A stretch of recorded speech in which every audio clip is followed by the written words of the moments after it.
ఏంటది? ఎవరి కోసం తీసుకెళ్తున్నావు? ఏమి లేదమ్మా, చింతకాయలు ఆ సుప్రీతికమ్మ గారు తెచ్చిపెట్టమన్నారు. పాపం ఒంట్లో బాగుండటం లేదంట. నిన్న కూడా అడిగితే తీసుకెళ్ళి ఇచ్చాను. బాగా పులుపు తినాలనిపిస్తోందట. పాపం పొద్దున వాంతులు కూడా అయ్యాయి. అయ్యగారు డాక్టర్ని పిలిపిద్దామన్నారు. సుప్రీతికమ్మ గారు వద్దనడంతో మానేశారు. వాట్? నువ్వు ముందెళ్ళి ఆవిడ గారిని ఇక్కడ పిలుచుకురా. ఎవరినమ్మా? నీ బొంద, ఆ సుప్రతీకని. ఆ మాత్రం కూడా అర్థం చేసుకోలేని దానివి ఇక్కడెందుకు పనిచేయడం? పని మానేసి వెళ్ళిపో. అమ్మా అమ్మా అమ్మా, 6 పిల్లలు గలదాన్ని. ఇంకెక్కడ పని దొరికే కదా ఇక్కడ పని చేస్తున్నాను. నా మాట వినండి అమ్మా. అబ్బబ్బా, మళ్ళీ మొదలు పెట్టావా రామాయణం? సంధిస్తే చాలు ఇలా బుర్ర తినేస్తావు. ఏదో మాట వరుస కన్నానులే. వెళ్ళు, వెళ్ళా సుప్రతీకని వెంటనే పిలుచుకునిరా. అలాగేనమ్మా. మరి ఇవేం చేయనమ్మా? నువ్వు తినేసేయ్. వెదవ అనుమానాలు నువ్వు. పో.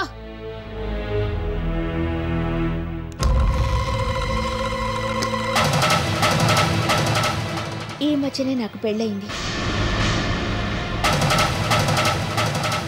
పొద్దున వాంతులు కూడా అయ్యాయి.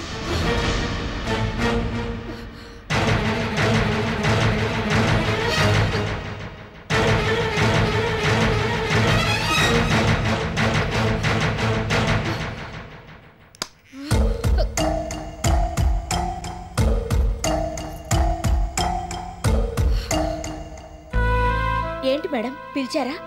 అవతల బోల్డంత పని. చేయకపోతే ఆయన టెన్షన్ ఫీల్ అయిపోతారు. త్వరగా చెప్పండి మేడం, నే వెళ్ళాలి. నువ్వెక్కడికి వెళ్ళనక్కర్లేదు. నువ్వు అసలు ఈ వాటి నుంచి ఇక్కడ పని చేయడానికి వీల్లేదు. నీకు రావాల్సింది పుచ్చేసుకొని వెంటనే వెళ్ళిపో. Just get out of my sight. నీ మొహం చూడాలంటేనే అసహ్యం వేస్తోంది. అనవసరంగా నీ మీద జాలిపడి నీకిక్కడ ఉద్యోగం ఇచ్చాను. కొరివితో తలగొక్కున్నాను. ఇంకా నిన్నిక్కడుంచి నా మనశ్శాంతిని దూరం చేసుకోలేను. అదేంటి మేడం, నేను చెప్పేది. No more arguments. ఇక నువ్వేం చెప్పినా నేను వినదలుచుకోలేదు. వెంటనే రిజైన్ చేసి వెళ్ళిపో. అయ్యో, అలా అంటే ఎలా మేడం? ఆయన దశలే చాలా సున్నితమైన మనస్తత్వం. ఫీల్ అయిపోరు? ఒకసారి ఆయనతో మాట్లాడి ఆయన ఒపీనియన్ కూడా తీసుకుంటాను. నోర్మై, ఏంటి ఆయన ఒపీనియన్ తీసుకునేది? నేను చెప్తున్నాను కదా రిజైన్ చేసి వెళ్ళిపోమని. ఇంకే విషయంలో ఎవరో జోక్యం చేసుకోరు. ఆయన అసలే పట్టించుకోరు. నువ్వు ఇంకేం ఆలోచించక వెంటనే రిజైన్ చేసి వెళ్ళిపో. అదెలా కుదురుతుంది మేడం? 6 నెలలు ఇక్కడే ఉండి చేయాలన్నారు కదా. అగ్రిమెంట్ కూడా రాసుకున్నాం. మీరు మాటి మాటికి మర్చిపోతున్నారు. అసలు మీకు ఆరోగ్యం బాగుండటం లేదు మేడం. పొద్దస్తమానం ఇంట్లోనే ఉండి ఏదేదో ఆలోచిస్తూ ఇలా తయారవుతున్నారు. ఎప్పుడైనా సరదాగా అలా బయటికి వెళ్ళొస్తూ ఉండాలి. నేను ఆయనతో ఆఫీస్కి వెళ్ళిపోతూ ఉండటంతో మీ గురించి ఎవరూ పట్టించుకోవడం లేదు. ఇవాళ మీకోసం నేను ఇంట్లోనే ఉంటాను. ఒక్క నిమిషం మీరు ఇక్కడే ఉండండి. మిమ్మల్ని అలా సరదాగా తోటలోకి తీసుకెళ్తాను. మీ మూడ్ ఎంత మారిపోతుందో మీరే చూతురు గాని. ఏయ్ నిన్నే, ఆగు.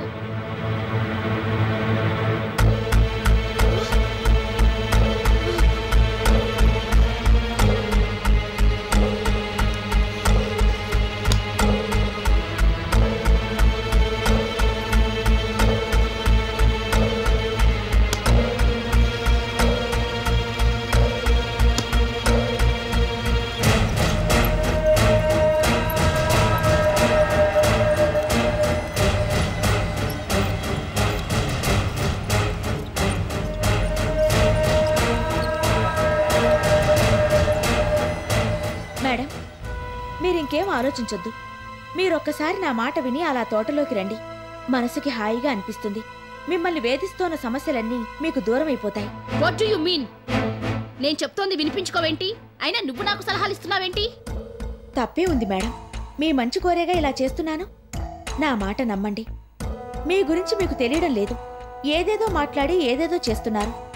చూడ్డానికి మాకు చాలా బాధగా ఉంది. ఒకసారి అలా తోటలో షికారు చేయండి. మీకే అర్థమవుతుంది. మీలో మార్పుకి మీరే ఆశ్చర్యపోతారు. పైగా మీ మనసుని తొలిచేస్తున్న ప్రశ్నలన్నిటికీ అక్కడ సమాధానాలు దొరుకుతాయి. అంటే ఏంటో మీకు అక్కడ తెలుస్తుంది కదా మేడం. ఈ ఒక్కసారికి నా మాట విని బయలుదేరండి. బయట వాతావరణం చాలా బాగుంది. మీకు బాగా నచ్చుతుంది. నేను ఇంతగా చెప్తున్నాను కదా, ఇప్పటిదాకా మీరు చెప్తున్నట్టు నేను చేశాను. ఈ ఒక్కసారికి నేను చెప్పినట్టు మీరు చెయ్యండి. ఆ తర్వాత నేనన్నట్టుగా జరగకపోతే ఇంకెప్పుడు మీరు నా మాట వినొద్దు, సరేనా?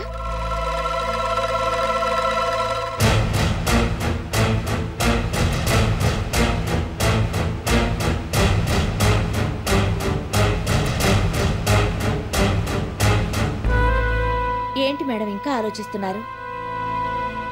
ఒక్కసారి అలా తోటలోకి వెళ్దామంటున్నాను, అంతే కదా. దానికి ఇంతగా ఆలోచించాలా చెప్పండి? సరే పద. అలా అన్నారు, బాగుంది. You will not regret this. Thanks for listening to మీ.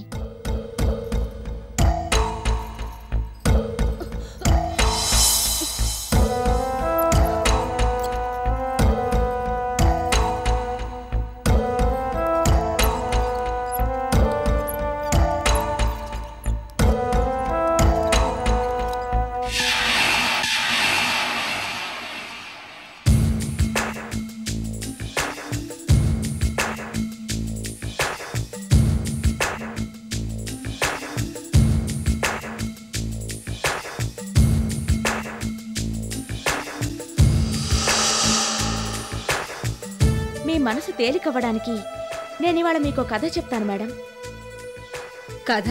అవును madam, a very interesting story. మీకు తప్పకుండా నచ్చుతుందన్న నమ్మకం నాకుంది. అసలు ఇది కథ అనిపించదు, నిజంగా జరిగిందే విన్నట్టుంటుంది.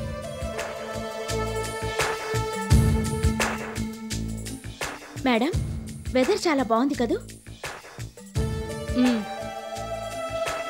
అసలు మన తోట కన్నా దగ్గరలో ఉన్న పార్క్ అయితే చాలా బాగుంటుంది మేడం. ఆ దగ్గరలోనే కొండలు, చెట్లు, అక్కడి నుంచి వ్యూ కూడా చాలా బాగుంటుంది కదా. అక్కడికి వెళ్దాం మేడం. ఇప్పుడా? అవును మేడం. ఎంత? 5 నిమిషాల్లో తీసుకెళ్లిపోతాను. ఈలోగా మీరు కథ వింటూ ఉంటారు కదా. చూడు, ఏదో నువ్వు చెప్పావని బయలుదేరాను. అనవసరంగా నా టైంని మాత్రం వేస్ట్ చేయొద్దు. అయ్యయ్యో, అలా జరగనివ్వను మేడం.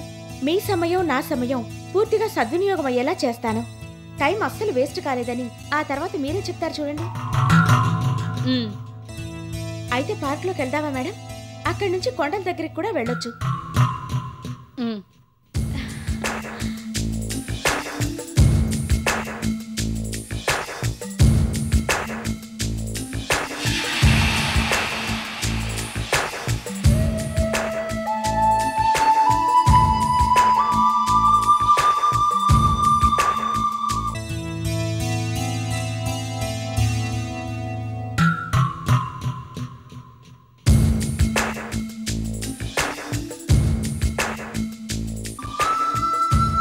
మేడం, వాతావరణం చాలా బాగుంది కదా. ఎన్నిసార్లు అడుగుతావు? ఇప్పటికి ఇది 3వ సారి నన్ను అడగటం. సారీ మేడం, మర్చిపోయాను. సరే, కథ చెప్పమంటారా? చెప్తావనే కదా ఎదురు చూస్తున్నాను. ఓకే మేడం, వినండి. ఇది చాలా రియలిస్టిక్గా అనిపిస్తుంది. ఎందుకో తెలుసా? ఇదంతా నిజంగా జరిగింది కాబట్టి. బిల్డప్ లాపి అసలు విషయానికి రా. చెప్తున్నాను కదా మేడం, ఇది మా ఫ్రెండ్ కదా. తను మిడిల్ క్లాస్ ఫ్యామిలీకి చెందింది. అందులో ఆశ్చర్యమేముంది? నీ లెవెల్కి అంతకన్నా మంచి ఫ్రెండ్స్ ఎవరు దొరుకుతారు? అవును మేడం, ఏ లెవెల్ వాళ్ళు ఆ లెవెల్కి తగ్గట్టుగా ప్రవర్తిస్తూ ఉంటారు. ఇంతకీ నన్ను కథ కంటిన్యూ చేయమంటారా వద్దా? నీదే ఆలస్యం. మా ఫ్రెండ్ తండ్రి చనిపోయాడు మేడం. దాంతో చదువు ఆపేసి ఉద్యోగం చేయడం మొదలుపెట్టింది. మిడిల్ క్లాస్ ఫ్యామిలీస్ కథలన్నీ ఇలాగే ఉంటాయి. అవును మేడం, కాకపోతే ఈ కథలో చాలా చిత్రమైన సంఘటనలు చోటు చేసుకున్నాయి. మా ఫ్రెండ్ని ఆవిడ బాస్ ప్రేమించాడు, పెళ్లి చేసుకోవాలనుకున్నాడు. మొదట్లో వేరే కారణాల వల్ల ఆ పెళ్లికి ఒప్పుకోకపోయినా ఆ తర్వాత చేసుకుంటానని చెప్పింది. వింటున్నారా మేడం? ఇలాంటి వాళ్ళంటేనే నాకు చిరాకు. ఎవరి అంతస్తుకి తగ్గట్టుగా వాళ్ళు ప్రేమించుకోవాలి, పెళ్లిళ్ళు చేసుకోవాలి. ఈ మిడిల్ క్లాస్ మనుషులకి ఆశలు ఎక్కువ. వెంట్రుకని ముడిపెట్టి కొండని లాగాలనుకుంటారు, అందుకే అవస్థల పాలవుతారు. కరెక్టే మేడం, మా ఫ్రెండ్ కూడా అలాగే అవస్థల పాలైంది. కానీ అత్యాశల వల్ల కాదు, ఎవరో ఆడించిన నాటకం వల్ల. నాటకమా? అవును మేడం, అదే బాస్ని మరొక ఆవిడ ప్రేమించిందట. ఆవిడకి చాలా డబ్బుందట. ఎలాగైనా అతన్నే పెళ్లి చేసుకోవాలని కలలు కందట. కానీ ఆ బాస్ ఆవిడ్ని కాదనుకొని మా ఫ్రెండ్నే చేసుకోవాలనుకున్నాడు. దాంతో ఆవిడ భరించలేకపోయింది. అసలు ఆ బాస్ ఆ డబ్బున్నావిడ్ని ఎందుకు కాదన్నాడో తెలుసా మేడం? నాకేం తెలుసు? నువ్వు చెప్తే కదా తెలిసేది. He must be a fool. కాదు మేడం, ఆ డబ్బున్నావిడికి కార్ యాక్సిడెంట్ జరిగి 2 కాళ్ళు పోయాయి. దాంతో ఆ పెళ్లి సంబంధాన్ని వద్దనుకున్నారు. 2 కాళ్ళు పోయాయి కాబట్టి ఎవరైనా పెళ్లి మానుకుంటారు, అది సహజం. కానీ ఆ డబ్బున్నావిడ అలా సరిపెట్టుకోలేదు. పగతో ద్వేషంతో రగిలిపోయింది. తనకి దక్కని ఆనందం మరెవరికీ దక్కకూడదనుకుంది. అసూయతో చేయకూడని పనులెన్నో చేసేసింది. మా ఫ్రెండ్ అన్నయ్యని పావుగా వాడుకొని ఆవిడ మీదకి దొంగతనం నేరం మోపి ఆవిడ బాస్ చేతే ఆవిడని చీకొట్టించి బయటికి గెంటించేసింది. ఆ పెళ్లి రద్దయ్యేలా చేసింది. చాటు నుంచి కథనంతా నడిపించింది. ఆవిడ డబ్బుకు ఆశపడి మరికొంతమంది ఆవిడకి సహకరించడంతో పాపం మా ఫ్రెండ్ దిక్కులేందైపోయింది. అంతటితో ఊరుకోలేదు మేడం. ఆ డబ్బున్నావిడ ఎవరూ చేయని పాడు పనులన్నీ చేసింది. ఒంటరి వాడే మిగిలిపోయిన ఆ బాస్ని ప్లాన్ చేసి వల పన్ని తన దారికొచ్చేలా చేసింది. అతనికి ఉన్నట్టుండి డబ్బు అవసరం రావడంతో దాన్ని అడ్డుగా పెట్టుకొని అతని మెడలు ఉంచి బలవంతంగా పెళ్లి చేసేసుకుంది. ఎందుకనుకున్నారు? అతని మీద ప్రేమతో కాదు, పగతో ద్వేషంతో. అతన్ని ఇంట్లోనే ఉంచి రోజుకో విధంగా హింసించాలని ఆవిడ గారి ప్లాన్. ఇలాంటి మనుషులు కూడా ఉంటారంటే మీరు నమ్మగలరా? మా ఫ్రెండ్ మీద కసితో ద్వేషంతో ఏమీ తెలియనట్టుగా అదే ఇంట్లో తన దగ్గర ఉద్యోగం ఇచ్చి మాజీ ప్రేయసీ ప్రియులిద్దరూ ఒకే చోట ఉండేలా ప్లాన్ చేసి వాళ్ళిద్దరినీ నానా రకాలుగా హింసించడం మొదలుపెట్టింది. జరిగింది తెలుసుకోలేని ఆ అమాయకులిద్దరూ నరకయాతన అనుభవించారు. తన మాటలతో చేష్టలతో ఎన్నెన్నో అర్థాలు పుట్టిస్తూ తాను చాలా బాధలు అనుభవిస్తున్నట్టుగా నటిస్తూ మా ఫ్రెండుని ఆవిడ బాసుని రంపపు కోతకి గురి చేసింది ఆ పెద్ద మనిషి. ఇలాంటి రాక్షసి కృత్యాలు చేసేవాళ్ళని ఏం చేయాలి మేడం?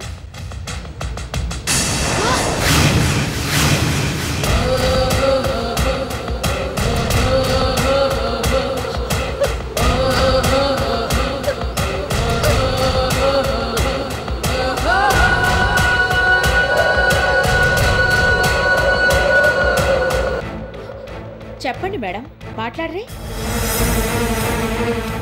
ఆ మనిషిని ఏం చేయాలి? ఎలా శిక్షించాలి? ఏం చేసినా పాపం లేదని నేనంటే మీరు ఒప్పుకుంటారు కదూ? ఆ మనిషి మీకు కనిపిస్తే మీరేం చేస్తారు? గొంతు నులిమి చంపేస్తారా?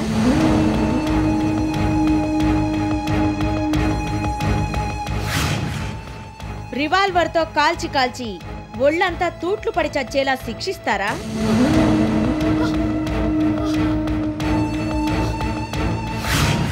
లేక ఎత్తైన ఏ కొండ మీద నుంచో ఒక్కసారిగా కిందకి నెట్టేస్తారా?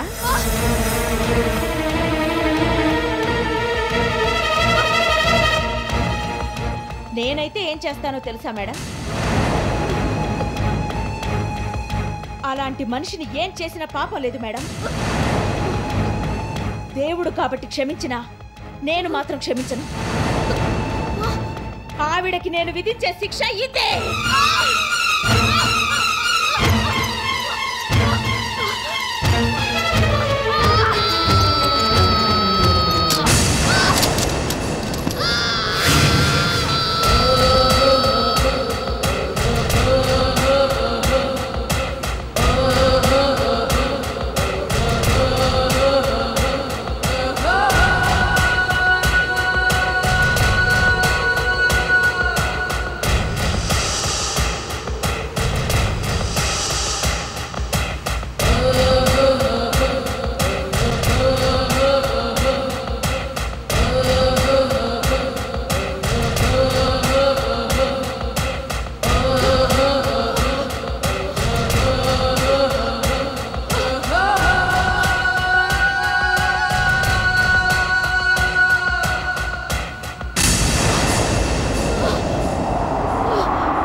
నువ్వింత తేలిగ్గా చావవని నాకు బాగా తెలుసు. అందుకే ఈ ఏర్పాటు కూడా చేసుకున్నాను.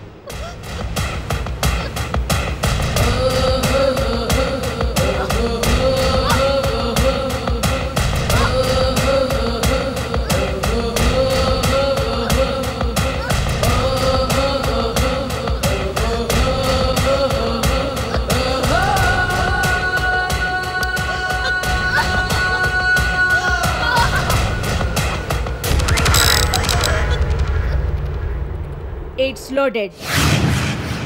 Just like me. ఎవరు తీసిన గోతిలో వాళ్లే పడతారంటారు. ఇప్పుడు నువ్వున్న పరిస్థితి చూస్తుంటే అదెంత నిజమో తెలిసిపోతోంది.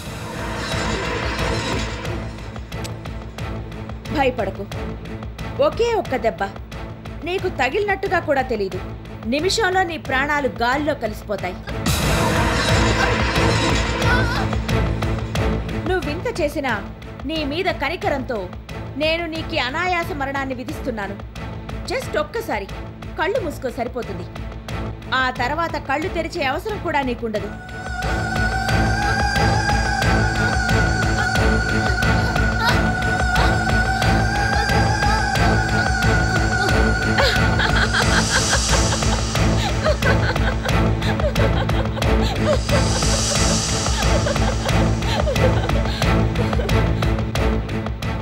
లాభం లేదు. నువ్వు తప్పించుకోలేవు. అంత పకడ్బందీగా ప్లాన్ చేసి నిన్నిక్కడికి తీసుకొచ్చాను.